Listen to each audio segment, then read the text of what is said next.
There is a lot of fuss around one should work for a startup, because in startup we get to learn a lot of things. While because it's a very small company and you are the peon, you are the office boy, you are the coder, you are the tester, you are the product manager, you are the sales guy, sometimes you are the CEO, so everything is you.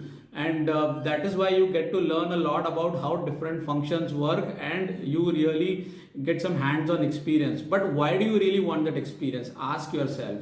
If you are really going to create your career in one specific thing as a specialist, if you want to become a software development specialist, for example, then you may not necessarily need to know all these functions, okay? But if you want to start your own company one fine day, or if you want to get into a bigger role where you will need to manage all these functions, give them directions, okay, give them guidance, ask questions, make course correction, then it makes sense, okay? So think before you join a startup, just because you will get a lot of rich experience of different functions and you will get to do a lot of things, and that sounds very fancy, but at the end of the day one needs to think, what will I gain with this experience, and what and where am I going to use this experience in future, okay? Then only do such kind of things. Otherwise, if you're going to be a specialist, or if your interest is in a very niche thing, then you might want to focus on that and build your career in that direction, not necessarily getting influenced by